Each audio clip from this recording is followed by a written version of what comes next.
नमस्कार। रस पर हम बात कर रहे थे और रस की जो व्याख्या है, रस को किस तरह से परिभाषित किया गया है, चाहे वो काव्य के क्षेत्र में हो, चाहे संगीत के क्षेत्र में हो, चाहे अध्यात्म के क्षेत्र में हो, या वहाँ पर खाद्य पदार्थों से किस प्रकार जब कोई सुस्वादु भोजन को ग्रहण करता है तो किस प्रकार पाचक आदि रसों का निर्माण होता है और वो एक रस का अनुभव करता है और आनंद का अनुभव करता है सामाजिक, या जो भोक्ता होता है उसकी बात हमने इससे पूर्व के व्याख्यान में की। आज हम रस के अवयवों पर बात करेंगे और रस के अवयवों पे बात जो रस के प्रतिष्ठापक आचार्य हुए, जो रस के व्याख्याता आचार्य हुए हैं और जिसके आधार पर हमने उन्हें प्रथम प्रतिष्ठापक आचार्य कह दिया है, आचार्य भरत मुनि के रस सूत्र के आधार पर करेंगे, जो उन्होंने अपने नाट्यशास्त्र के 6ठे अध्याय में दिया है कि विभावानुभाव व्याभिचारी संयोगाद रस निष्पत्ति ही। तो यहाँ पर देखिए, ये जो एक एक जो शब्द आया है इस छोटे से इस टुकड़े में, ये जो उन्होंने सूत्र दिया है, श्लोक दिया है, उसमें हर एक जो शब्द है वो एक गहन व्याख्या करने की, एक गहन विमर्श करने की बात यहाँ पर कहता है। तो जब हम रस, यही इसमें जो ये चाहे विभाव की बात की गई है, चाहे अनुभाव की बात की गई है, या व्यभिचारी भावों की बात की गई है, और उसके पश्चात निष्पत्ति की बात, हालांकि वो निष्पत्ति एक बिल्कुल एक अलग विषय होगा, उस पर भी हम बात करेंगे। तो यहाँ पर विभाव, अनुभाव और व्यभिचारी भाव, इनकी जो बात की गई है ये रस के अवयव कहलाते हैं। हालांकि इस सूत्र में स्थायी भाव की बात नहीं की गई है, लेकिन यह स्थायी भाव सामाजिक के हृदय में माना गया है, और सामाजिक जो है, जो प्रमाता जो है, जो दर्शक जो है, जो श्रोता जो है, वो अपने हृदय में निहित उसी स्थायी भाव के कारण और फिर उसे नाटक में या चलचित्र में या काव्य में जब उसे देखता है, पढ़ता है, सुनता है, गुनता है, तो अपने उसी स्थायी भाव से उस विभाव, अनुभाव और व्याभिचारी भावों से संपुष्ट होता हुआ रस का अनुभव करता है। ये एक बात है। लेकिन जब हम जो नाट्यशास्त्र के जो 6ठे अध्याय में जो वर्णित है, जो श्लोक विभावानुभाव आदि संयोगाद रस निष्पत्ति, इसका अर्थ है कि विभाव, अनुभाव और व्याभिचारी भाव। देखिए, व्याभिचारी भाव ही संचारी भाव है। ये क्यों संचारी भाव है, ये जब हम इसकी परिभाषा देखेंगे तो कहेंगे, पढ़ेंगे। विभाव, अनुभाव और व्याभिचारी भावों के संयोग से रस आस्वाद्य होता है, या रस निष्पन्न होता है, या रस उत्पन्न होता है, या रस की भुक्ति होती है, या रस की निष्पत्ति होती है। ठीक है, आप सीधा एक परिभाषा ये लें कि विभाव, अनुभाव और व्याभिचारी भावों के संयोग से रस आस्वाद्य होता है या कि निष्पन्न होता है। तो ये एक परिभाषा हुई। तो भरत मुनि के अनुसार क्या कहते हैं कि जो प्रमाता या दर्शक का हृदयस्थ जो स्थायी भाव है, वही नाटक या काव्य में वर्णित। जब भरत मुनि बात कहेंगे तो नाटक के संदर्भ में कहेंगे, क्योंकि उन्होंने अपना ग्रंथ नाट्यशास्त्र लिखा है और उसी के संबंध में रस को परिभाषित किया है। तो वहाँ हम इसीलिए नाटक कह रहे हैं, अन्य काव्य की बात नहीं कह रहे हैं, तो क्योंकि भरत मुनि के अनुसार। तो भरत मुनि के अनुसार प्रमाता या जो दर्शक है या जो सामाजिक है, ये सारी शब्दावली एक ही व्यक्ति के लिए प्रयुक्त हो रही है। आप ये ध्यान रखें, यहाँ पर किसी तरह का भ्रम ना पैदा करें कि भरत मुनि के अनुसार प्रमाता या दर्शक का जो हृदयस्थ स्थायी भाव जो होता है, वही नाटक में वर्णित विभाव, अनुभाव और व्यभिचारी भावों से संयुक्त होकर रस निष्पत्ति की दशा में रसत्व को प्राप्त होता है। तो विभाव, अनुभाव और व्याभिचारी भावों से परिपुष्ट होकर जो रस निष्पत्ति की दशा में वो रसत्व को प्राप्त करता है। तो जब भरत मुनि का उक्त सूत्र जब हम देखते हैं तो उसके अनुसार रस के 4 अवयव या 4 अंग माने गए हैं, जिसमें पहला है स्थायी भाव, फिर है विभाव, फिर अनुभाव और जो अंतिम है वो व्यभिचारी भाव या संचारी भाव। यहाँ याद रहे, स्थायी भाव का जिक्र इस सूत्र में नहीं है, लेकिन स्थायी भाव प्रमाता के हृदय में है, सामाजिक के हृदय में है, श्रोता या दर्शक के हृदय में स्थित है, इसलिए उस स्थायी भाव के बिना कुछ भी संभव नहीं है। तो स्थायी भाव बहुत महत्वपूर्ण है, जो कि प्रमाता के हृदय में उपस्थित है। अब इन हर एक को हम एक एक समझते हैं कि क्या स्थायी भाव है, क्या अनुभाव है और क्या व्यभिचारी भाव है। तो स्थायी भाव देखिए, स्थायी भाव की जो परिभाषा दी है भरत मुनि ने वो कहते हैं अविरुद्धा विरुद्धा वायम तिरोधा तुम क्षमाहा, कि जिसको विरोधी और अविरोधी भाव जो दबा नहीं पाए।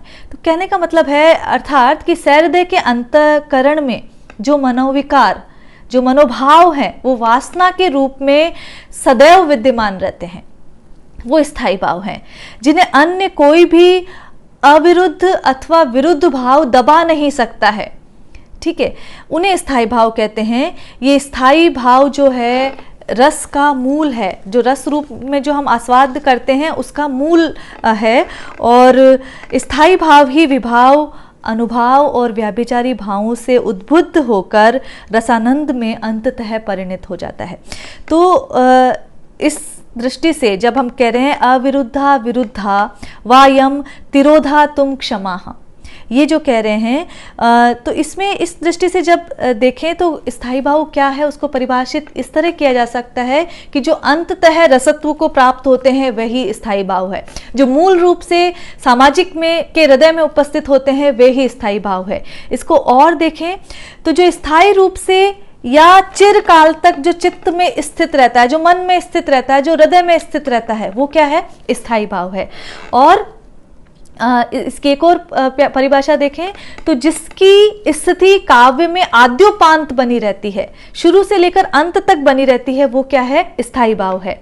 और जो अनादि वासना या संस्कार के रूप में सामाजिक या प्रमाता के हृदय में उपस्थित रहता है, जो चित्त में सदैव विद्यमान रहता है, वो स्थायी भाव है। तो ठीक है, स्थायी भाव के लिए हम समझ चुके हैं कि वो सामाजिक प्रमाता, सामाजिक के हृदय में मूल रूप में रहता है, चिरकाल तक रहता है, जिसे विरोधी या अविरोधी भाव जिसे दबा नहीं सकते हैं, वो क्या है? स्थायी भाव है। और स्थायी भाव ही विभाव, अनुभाव और व्यभिचारी भावों से परिपुष्ट होकर आनंद तक पहुंचता है या रसास्वादन की स्थिति को प्राप्त करता है। अब स्थायी भाव कितने हैं? तो स्थायी भावों की संख्या जो प्रारंभ में है वो 9 मानी गई, और उसका एक सूत्र है वो आपको याद रखना चाहिए कि रतिर हास्यश्च शोकश्च क्रोधोत्साहो भयम तथा। रतिर हास्य शोकश्च क्रोधोत्साहो भयम तथा जुगुप्सा विस्मया चेष्टा प्रोक्ता शमो अपि न। तो ये जो विभिन्न जो यहाँ पर स्थायी भाव जो माने गए हैं, जिसमें रतिर हास्य शोकश्च कहें तो वहाँ रति, हास, शोक, फिर क्रोधोत्साहो भयम तथा, तो वहाँ क्रोध, उत्साह और भय की बात की गई। फिर जुगुप्सा विस्मय, वहाँ जुगुप्सा की बात की गई और वहाँ विस्मय की बात की गई। तो इस प्रकार जो वहाँ 8 ही इस सूत्र में तो 8 ही बताए गए हैं। देखिए, रति जो है स्थायी भाव से श्रृंगार की उत्पत्ति होती है, श्रृंगार रस की। जब हम रतिर हास की बात करते हैं तो वहाँ हास्य रस की उत्पत्ति होती है। जब हम क्रोध की बात करते हैं तो वहाँ रौद्र रस की उत्पत्ति है। उत्साह की बात करते हैं तो वीर रस की, क्रोधोत्साहो। फिर भय की बात करते हैं तो भयानक रस की। फिर विस्मय जो आगे आया है, विस्मय चेष्ट मष्टा, तो विस्मय की जब बात करते हैं तो वहाँ अद्भुत रस की उत्पत्ति होती है। जब शोक स्थायी भाव की बात करते हैं तो करुण रस की। जुगुप्सा की जब बात करते हैं, विभत्स जो रण क्षेत्र की बात आती है जहाँ रुंड मुंड पड़े हैं, तो वो ऐसे जो दृश्य हैं वो विभत्स रस और जुगुप्सा स्थायी भाव है। इसी तरह निर्वेद जो है, निर्वेद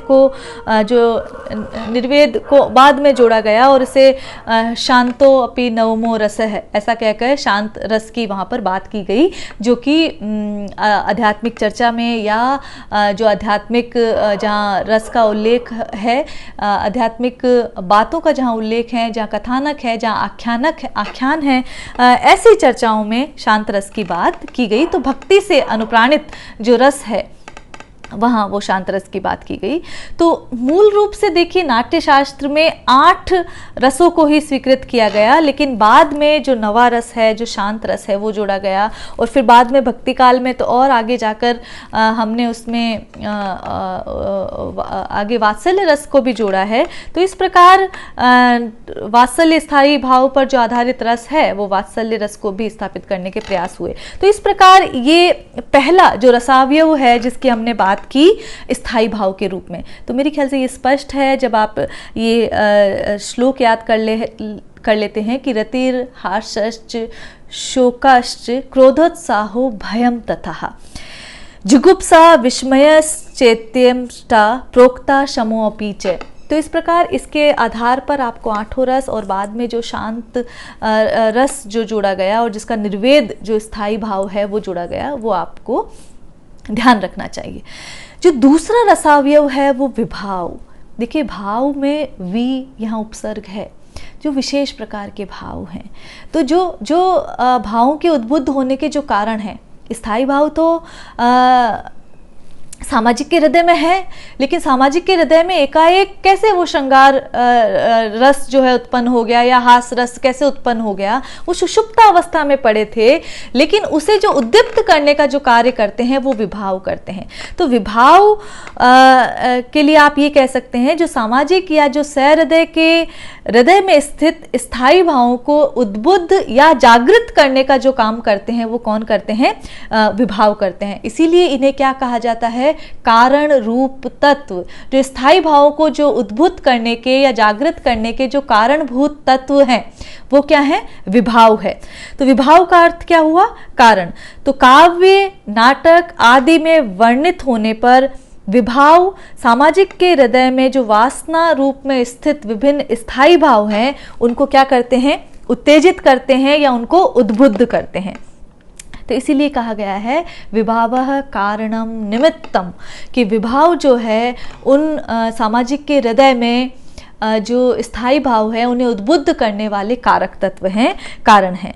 तो फिर ये बात कह देती हूँ कि लोक में जो सामाजिक के हृदय में रति आदि जो स्थायी भाव है उन्हें उद्बुद्ध करने का जो प्रयास जो भाव करते हैं वो विभाव कहलाते हैं। और वे विभाव जो काव्य और नाटक में जब वर्णित हो जाते हैं वे कारण, वो उन्हें विभाव कहते हैं।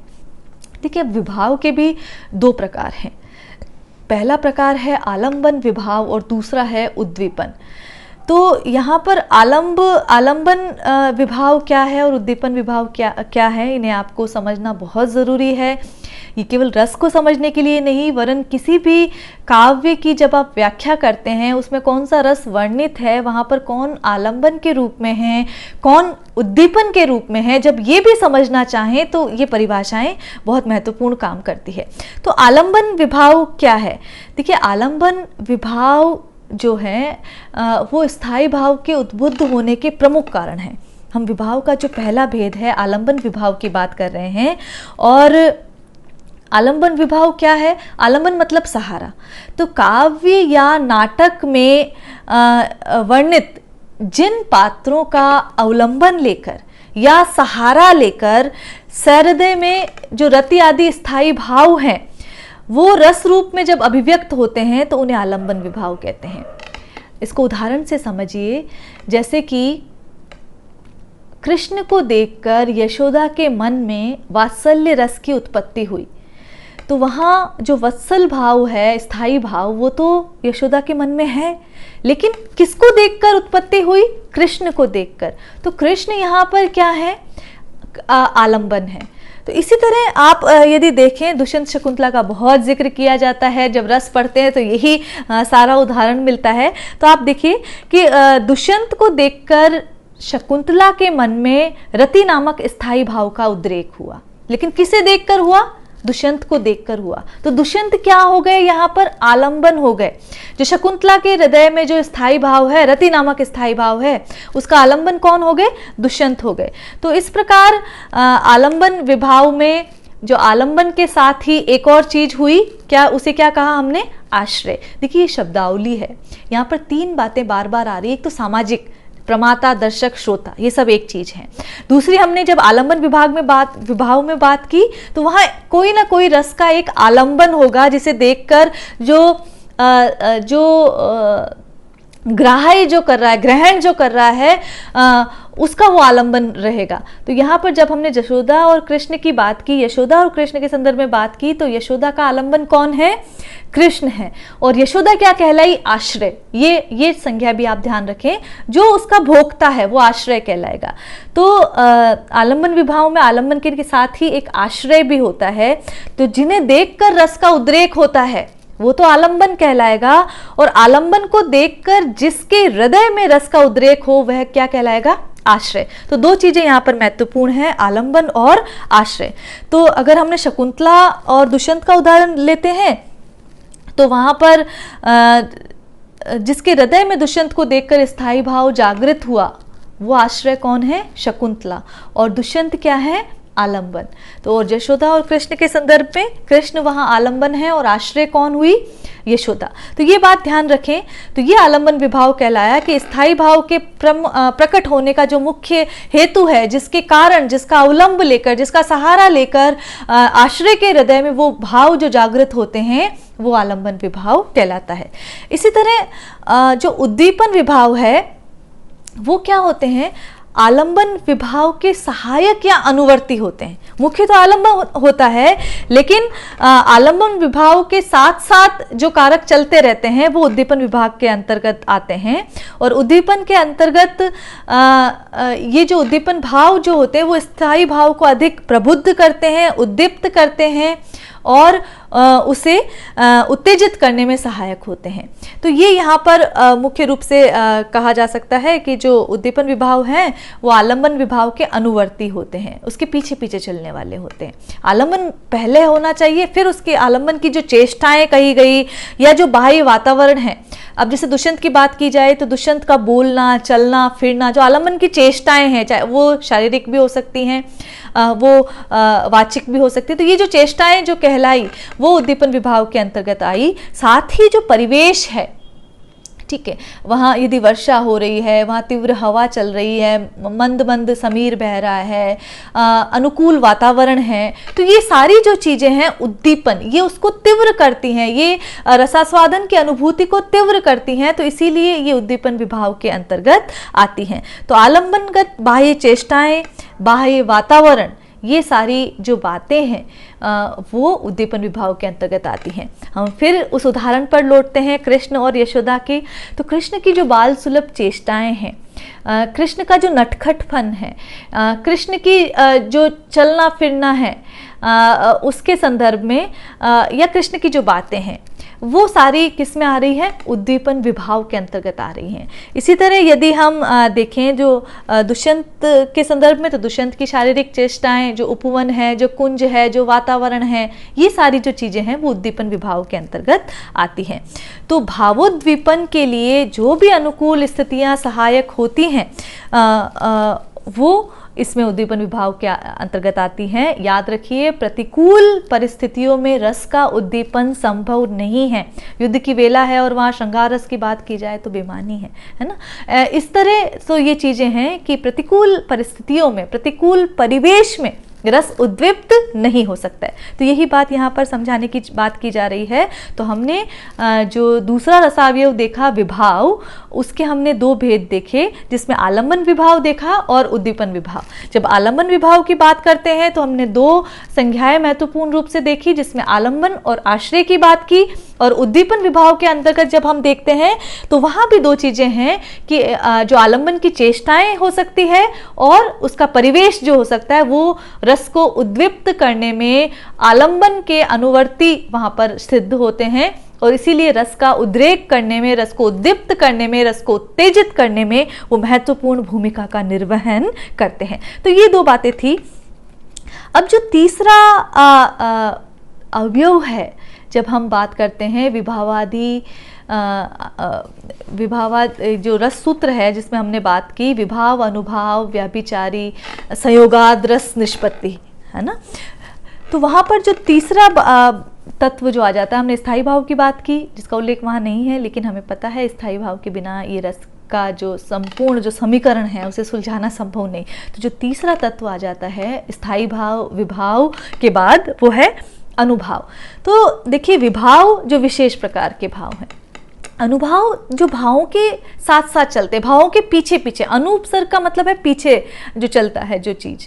तो अनुभाव जो भावों के पीछे जो चलने वाला भाव है, तो जहाँ पर रति आदि स्थायी भावों को उद्दीप्त करने वाली जो आलंबन की चेष्टाएं जो मानी, वो हमने विभाव के अंतर्गत मानी। वहीं पर जो आश्रय की बाह्य चेष्टाएं होती हैं, अब आलंबन की जो बाह्य चेष्टा थी वो तो हमने किसमें मानी, विभाव, लेकिन वहाँ पर जो आश्रय की बाह्य चेष्टाएं हैं वो अनुभाव कहलाती है।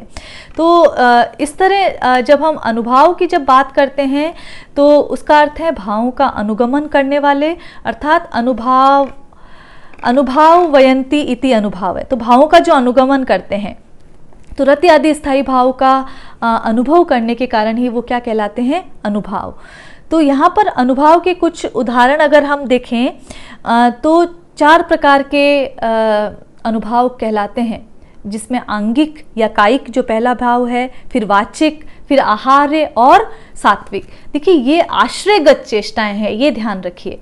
जो आलंबनगत चेष्टाएं हैं वो आलंबन विभाव के अंतर्गत आएगी, लेकिन जो आश्रयगत चेष्टाएं जो हैं वो किस में आएगी, अनुभाव में आएगी। तो आलंबन उद्दीपन कारणों से उत्पन्न काव्य नाटक के अंतर्गत विभिन्न भावों को अथवा प्रकाशित करने वाले जो कार्य हैं वो अनुभाव हैं। तो अनुभाव कार्य हैं, विभाव कारण हैं, ठीक है। तो अनुभाव के कुछ उदाहरण अगर हम देखें तो जब हम शकुंतला और उसका ही बात कर रहे हैं, दुष्यंत की, तो जब शकुंतला दुष्यंत को देखती है तो दुष्यंत वहाँ आलंबन है, लेकिन उनके देखकर उनका जो अनुराग अवलोकन है, जिस प्रेमिल दृष्टि से वो देख रही हैं, उनका जो अंग संचालन है, उसका जो भ्रू निक्षेप है, उनका मंद मंद मुस्कुराना है, आदि जो बाह्य चेष्टाएं हैं वो किसके अंतर्गत आती हैं, वो अनुभाव के अंतर्गत आती हैं। इसी तरह जब हम यशोदा की बात करते हैं, हम 2 उदाहरण लेके चल रहे हैं। यशोदा हरि पालने सुलावे, यशोदा कृष्ण को पालने में सुला रही है, ऐसा दृश्य है।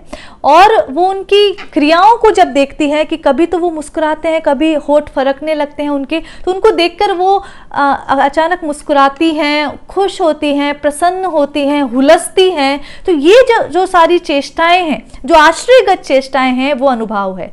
देखिए, विभाव से कारण हो गया, रस का वहां उत्पन्न हो गया, अब वो जो कार्य हो रहा है आश्रय पर, वो अनुभाव कहलाएगा। तो यहाँ पर और ये अनुभाव किस तरह होते हैं, मैंने 4 तरीके से बताए कि ये आंगिक हो सकता है, ये वाचिक हो सकता है, ये आहार्य हो सकता है और ये सात्विक हो सकता है। अब ये क्या क्या है, तो देखिए, पहला कायिक अनुभाव, तो जो शरीर की चेष्टाओं या क्रियाओं में जो प्रकट हो रहा है कि एकदम से जो हैं जो शारीरिक चेष्टाएं जो हैं वो कायिक अनुभाव में आएगी, वो आंगिक अनुभाव में आएगी।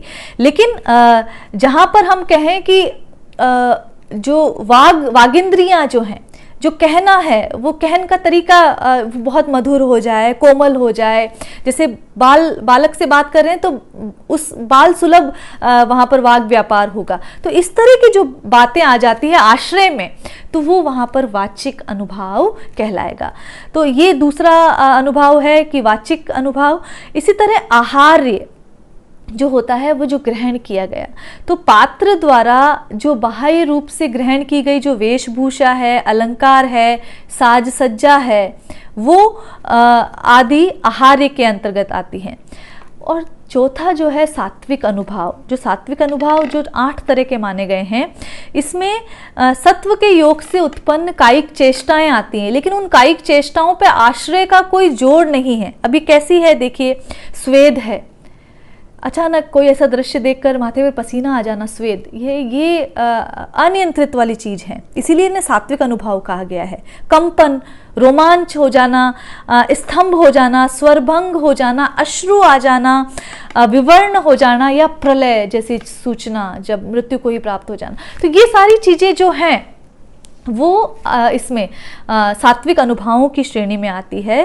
तो इसी तरह क्रोध, हर्ष, लज्जा, दुख आदि में जो स्वेद आना है, जो शीत, भय, क्रोध आदि में कंपन होना है, हर्ष, स्पर्श आदि से शरीर का जो पुलकित होना है, रोमांचित होना है, ये सारी जो चेष्टाएं हैं वो इसके अंतर्गत आती है।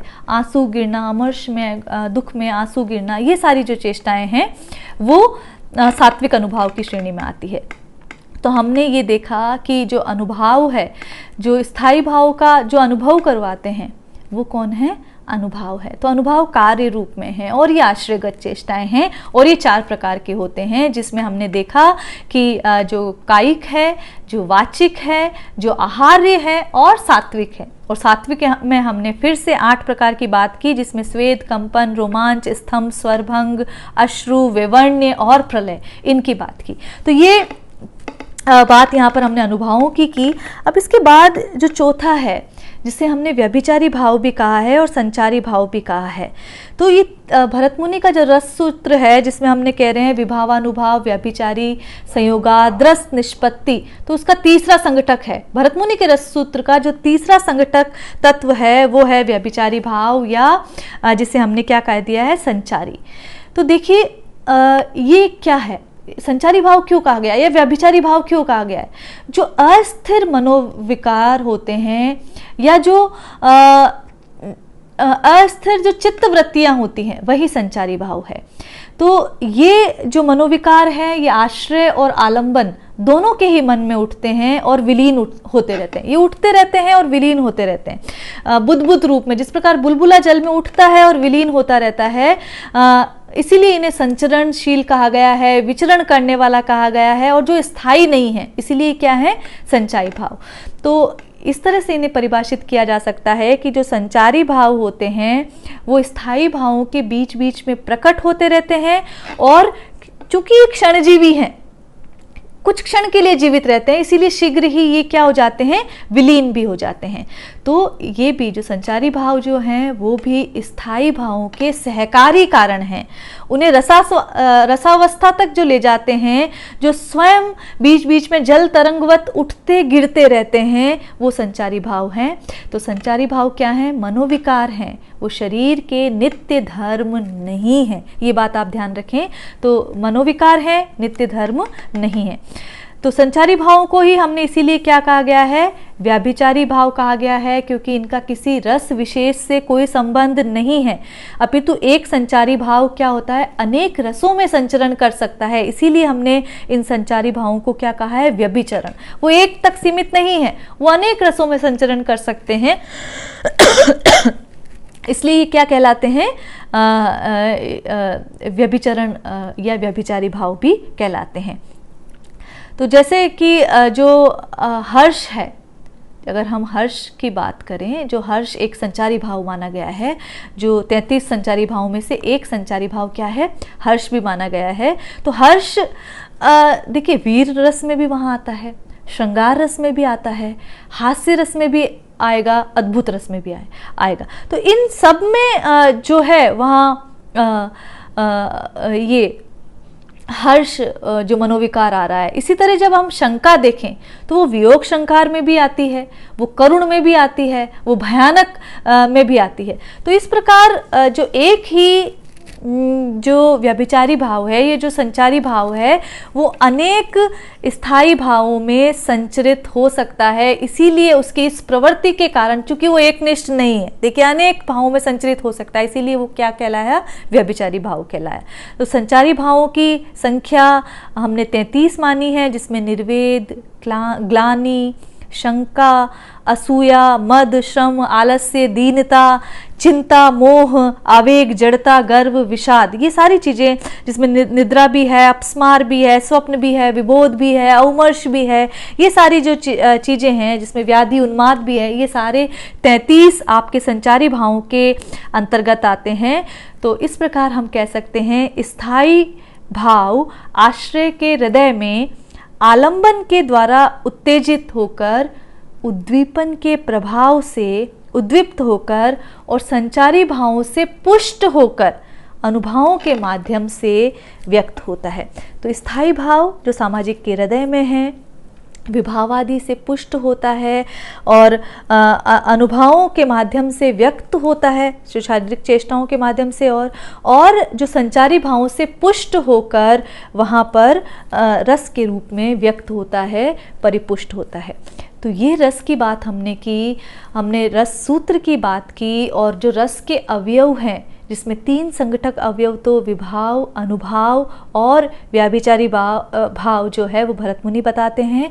और जो महत्वपूर्ण भाव है, स्थायी भाव जिसकी हमने बात की, रतिर, हास्य, शोकश्च, क्रोधोत्साह, भयम तथा, जब हम ये बात करते हैं तो वो स्थायी भाव की बात है, और जिसकी संख्या पहले 8 मानी गई और बाद में निर्वेद जो है वो स्थायी भाव माना गया, और शांत जो नवम रस माना गया, उसके बाद वत्सल और वात्सल्य रसों को भी माना गया। तो इस प्रकार 8, 9 और 10 क्रमशः जो स्थायी भाव और रस माने गए। लेकिन ये विभावों से जो विभाव जो कारण है, जिसमें आलंबन और उद्दीपन विभाव है, उनसे उत्तेजित, उद्दीप्त होता हुआ, अनुभवों से कार्य रूप में परिणत होता हुआ, संचारी भावों से, व्यभिचारी भावों से परिपुष्ट होता हुआ, अंततः रस रूप में परिपक्व होता है, फलीभूत होता है या प्राप्ति होती है।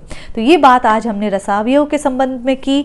उसके बाद जो भरत मुनि का ये जो रस सूत्र है और उसका जो व्याख्याता, उसके व्याख्याता आचार्य जो हुए हैं, उसकी बात हम अगले व्याख्यान में करेंगे। आज के लिए इतना ही। शुभकामनाएं।